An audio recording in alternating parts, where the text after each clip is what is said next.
I'm going to show you the very best thing about this new Volkswagen Golf GTI Mark 8.5.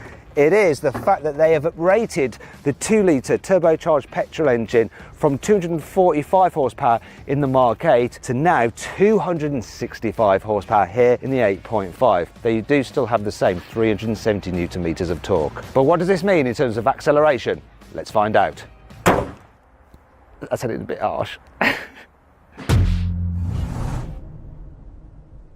Let's see how quick this GTI is on the launch. So I'm going to time it from 0 to 60 and over the stunning quarter mile. Left on the brake, for the throttle. Oh, the traction control managed that really well. Oh, 0 to 60, 5.43, that's good. Silly speed limit warning sign beeping away. Here comes the quarter mile. 13.91, it's not bad. Volkswagen has also fitted the GTI with upgraded brakes. They have 17-inch discs at the front and 17 inches at the back. If you go for the Club Sport version of this car, which actually has 300 horsepower and 400 newton meters of torque, then you get bigger brakes, 18-inch discs at the front. Anyway, let's check out the performance of these brakes. Time for a brake test. Let's see what distance this car takes to stop from 60 miles an hour. I'm looking for around 33 meters. Here comes the line.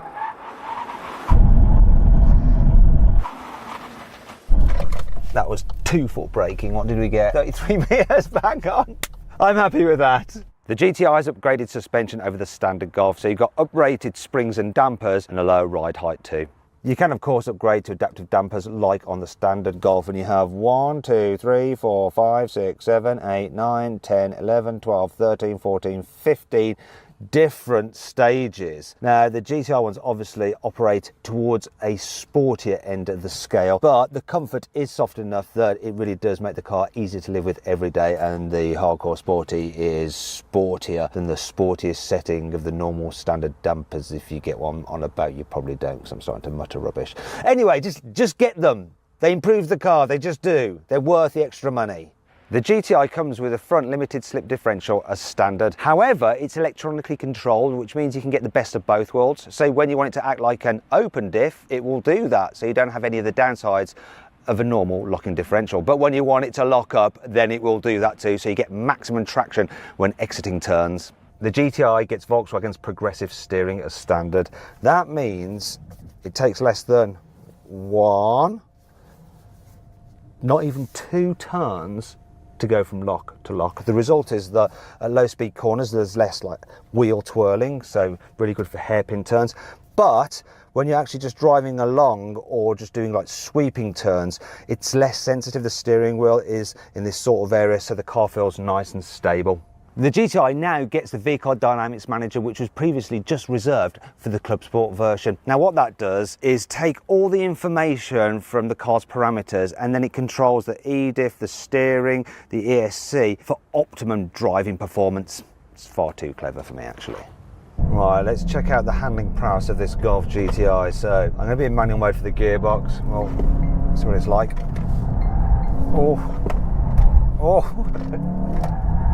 It moves about a bit.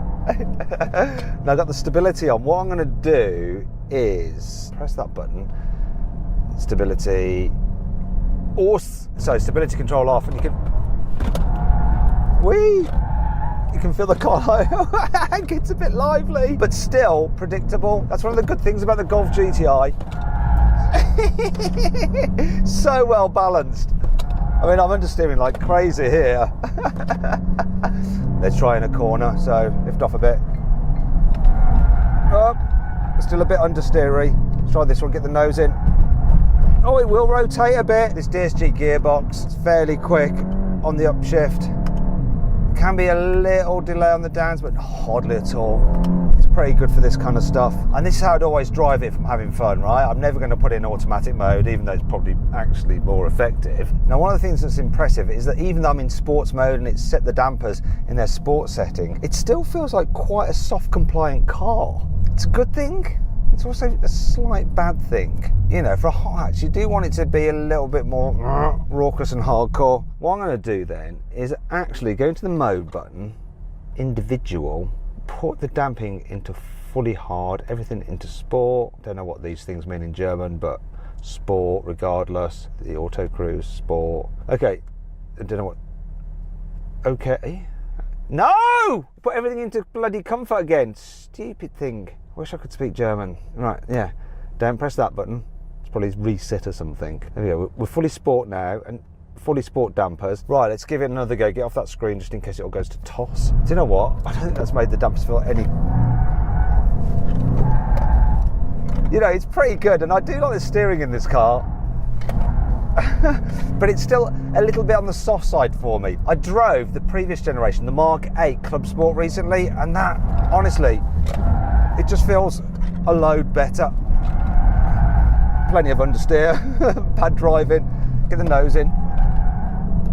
Oh, no, I definitely think on a track this is going to be way too soft. On a twisty road, it's fairly compliant. You're going to appreciate some of the soft suspension, but it doesn't have that hard edge feel that you sometimes get with other hot hatches. But then the GTI has always been this middle ground. I'm looking forward to driving the Club Sport because the Mark 8, honestly, how much sharper that feels than this car. It's quite a difference, and I'd definitely go for the Club Sport over this. And really, if I wanted a daily driver with all-round capability, Golf R with its all-wheel drive and more power is just going to do the job. The Golf GTI starts from £38,900, though you can save an average of around £1,800 of one through CarWow. However, they will release the Club Sport version, which will have upgraded suspension, look slightly cooler, more performance, and that will be about £2,000 more than the standard GTI. And eventually they'll release the new Golf R as well, and that will probably be a further £2,000. So you can go from the normal GTI to a Golf R with four-wheel drive, more power, for just £4,000. I say just,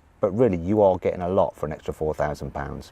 The GTI is marked out over the standard Golf by some key differences. So it has a more aggressive lower bumper, and it's slightly different on this 8.5 compared to the previous generation Mark 8. You also have GTI badging here, and I quite like this. So they've changed the light design slightly, and let's just turn the lights on. You'll see that you get an illuminated VW badge. You have a DRL strip in there. It's so bright you can't really see it, but at night that illuminates there. Now moving down the side, you have 18-inch alloy wheels as standard. These are the upgraded 19s, and you get these if you pay extra for the adaptive chassis control, which is the adaptive dampers. So you've got GTI badging there, contrasting black mirrors, you've got black side skirt down there. Like this red paint, by the way, suits the GTI. And we've got little red brake calipers as well. All ties in very nicely.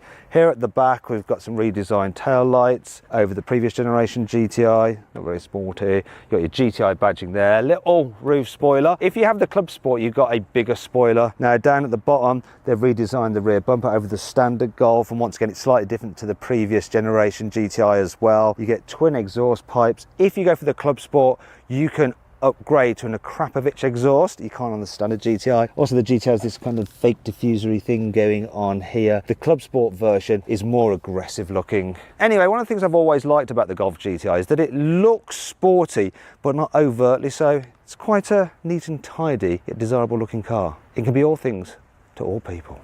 Here on the inside, upgrades to the GTI include the GTI tartan seats. These are nice. You've got some GTI stitching there. And look, ISOFIX anchor points. So cool, but also practical. You also get a GTI steering wheel, and lo and behold, just like on the latest Golf, they got rid of the touch sensitive buttons here on the steering wheel, which are annoying, and now they're physical pressy buttons. So you're less likely to accidentally flick through a menu when you didn't want to. The GTI also has brushed stainless steel pedals. Lovely.